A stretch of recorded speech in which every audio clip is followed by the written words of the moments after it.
देता हूँ कि आज ही तू मेरे साथ स्वर्गलोक में होगा। हाँ, अब उससे पहले दो जो डाकू जो यीशु मसीह के लेफ्ट और राइट में थे, उनको दोनों एक एक चीज बोलते हैं और फिर यीशु मसीह उसके रेस्पॉन्स में ये बोलते हैं।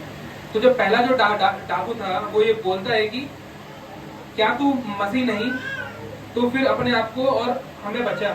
इस पर दूसरे ने उसे डांट कर कहा, क्या तू परमेश्वर से नहीं डरता?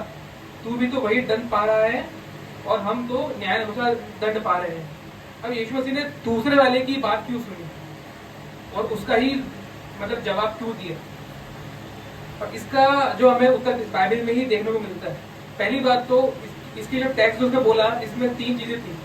एक तो उसने खुद को नम्र और दीन किया यीशु मसीह के सामने। दूसरी चीज उसने ये कबूल किया कि यीशु मसीह ही प्रभु है और उसने अपने गुनाहों को मान लिया। तीन चीजें हमें देखने को मिलती है और यही हमें बाइबल भी बताती है कि गुनाह की क्षमा कैसे मिलती है। हम निकालेंगे पहला यूहन्ना उसका पहला अध्याय उसका 9वां आयत में पढ़ेंगे।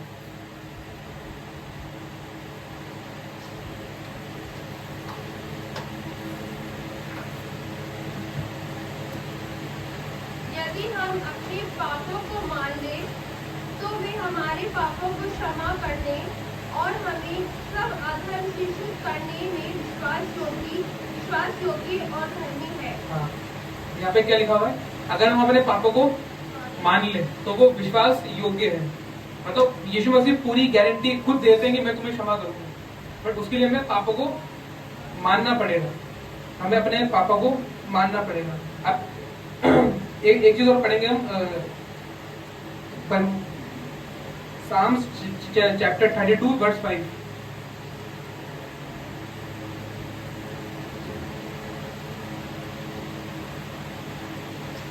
बत्तीस का 5।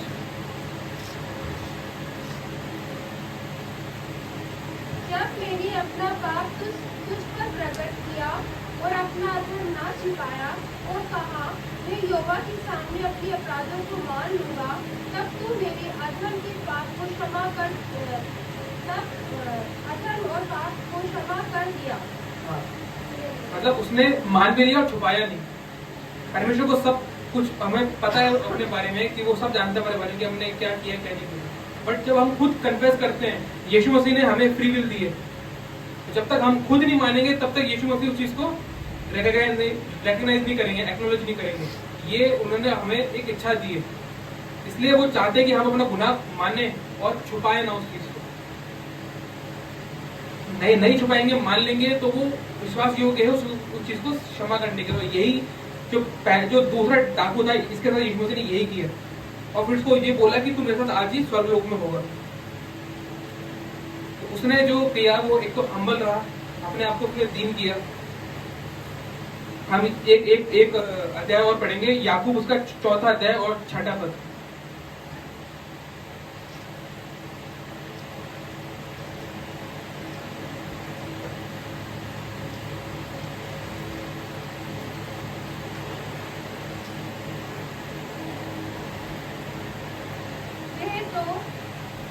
और भी अनुग्रह देता है, इस कारण ये लिखा है, परमेश्वर अभिमानियों का विरोध करता है और दीनों पर अनुग्रह करता है। दीनों पर वो अनुग्रह करता है। यहाँ पर परमेश्वर ने अनुग्रह किया इस पर जो दीन मना। भले उसने अपनी जिंदगी में कुछ भी करा, उसको नहीं पता था यीशु मसीह बारे में, तो उसको पता पड़ा तब उसने क्या किया। दोनों को एक साथ ही पता पड़ा उस चीज पर, और दोनों का रेस्पॉन्स क्या था। उसने डिसाइड किया कि उनकी पोजीशन क्या होगी आगे जाकर। तो जो दूसरा डाकू था उसने एक्नॉलेज किया कि जो मेरे साथ जो लटका हुआ है वो नॉर्मल इंसान नहीं है, ये कोई मनुष्य नहीं है, सिर्फ मनुष्य ही नहीं है। उसने जाना कि ये प्रभु है, इसलिए उसने कहा कि जब तुमने राज्य में आए तो मेरी सुधि लेना। ये उसने रिकॉग्नाइज किया कि यीशु मसीह ही प्रभु है, तो उसको क्षमा मिली। बट क्षमा के लायक तो दोनों ही नहीं थे, दोनों ही डिजर्व नहीं करते थे। और इसके अंदर ये, और जो तीसरी चीज यीशु मसीह ने बोली वो है सबसे बड़ा फैक्टर जो हमें क्षमा देता है, जो इसको क्षमा मिली। हम निकालेंगे भजन संहिता उसका 25वां अध्याय उसका 7वां पद।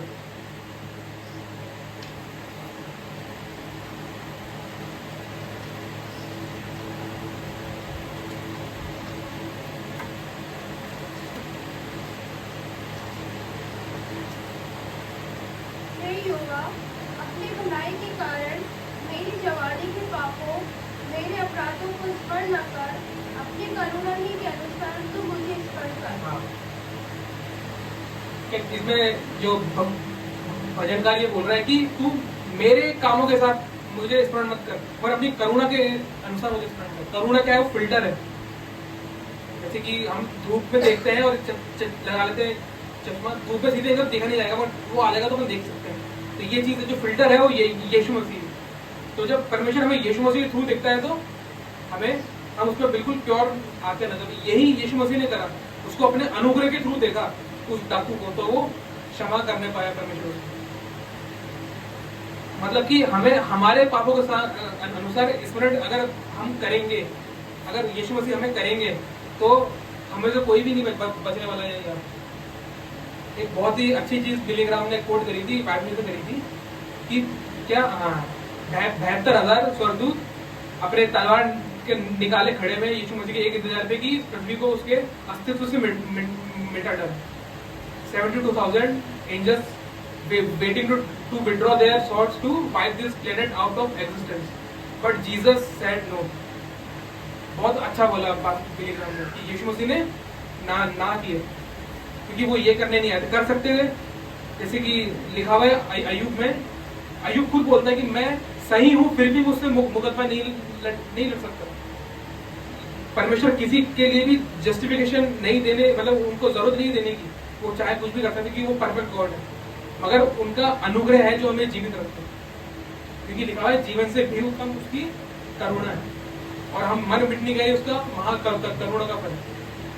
तो वो जो ग्रेस है, वो जो फिल्टर है, वो ही हमें सुरक्षित रखता है उस प्रकोप से जो परमेश्वर उनके अंदर वो चीज भी है, बट वो चीज अभी दबी हुई है। वो स्लो टू एंगर नेचर जो है वो यहाँ पे दिखता है हमें उनका। और हमें एक चीज और पता पड़ती है कि दोनों डाकू सेम डिस्टेंस पे थे, मगर एक ने परमेश्वर को देखा और एक ने परमेश्वर को नहीं देखा। ऐसा क्यों? इसका जवाब भी हमें मिलता है बाइबल के अंदर ही। निकालेंगे पुराने नियम से, ये यशायाह नबी की पुस्तक निकालेंगे, आयशाया चैप्टर 59 वर्स 2। ये यशायाह 59 चैप्टर 59 वर्स 2।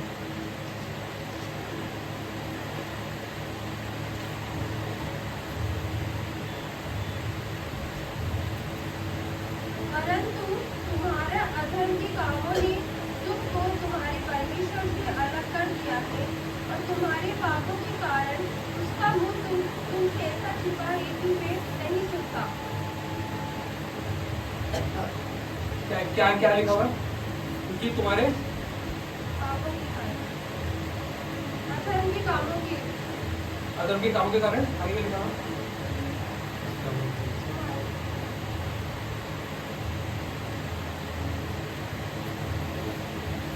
तुम्हारे अधर्म के कामों ने तुमको तुम्हारे परमेश्वर से अलग कर दिया है, और तुम्हारे पापों के कारण उसका मुंह तुमसे ऐसा छिपा है कि वे नहीं सुनता। मतलब उस डाकू के अधर्म के कामों ने परमेश्वर जो उसके 10 कुछ मीटर की दूरी पर ही था, उसका मुंह छुपाया था, उनको वो देख ही नहीं पाया यीशु मसीह को, क्योंकि अधर्म के काम उसके सामने आ गए। मतलब यीशु मसीह कहीं नहीं गए थे, वो उधर ही थे। हम कभी कभार ये क्वेश्चन करते हैं कि यीशु मतलब परमेश्वर कहाँ पर है, परमेश्वर सुनता क्यों नहीं, आता क्यों नहीं हमारे पास। परमेश्वर कहीं भी नहीं गए, वो उधर ही है। जैसे कि जब जो बुढ़ा पुत्र था जो छोड़ के चला जाता है, उसका बाप उसको उधर ही खड़ा मिलता है, उसको आके बाप को आवाज ही लगानी पड़ती कि पिता मैं आ गया हूँ, तू बाहर आ जा। तो उसको गेट पर ही खड़ा मिलता है वहां पे, जैसे छोड़ के गया था वैसे वैसे मिलता है। परमेश्वर कहीं भी नहीं जाता, वो उधर ही रहता है। बस हमारे पाप ही है जो हमारे आंखों पे पर्दा डाल देते हैं, हम देख ही नहीं पाते कि वो हमारे सामने खड़ा हो। और यही चीज हुआ, पहला डाकू नहीं देख पाया, दूसरे ने देख लिया। दोनों सेम डिस्टेंस पे थे, दोनों की कंडीशन सेम थी, दोनों के पाप भी सेम ही थे, मगर एक ने रिकॉग्नाइज करा कि वो परमेश्वर है, एक ने चाहा कि वो मुझे यहीं से छुड़ा दे।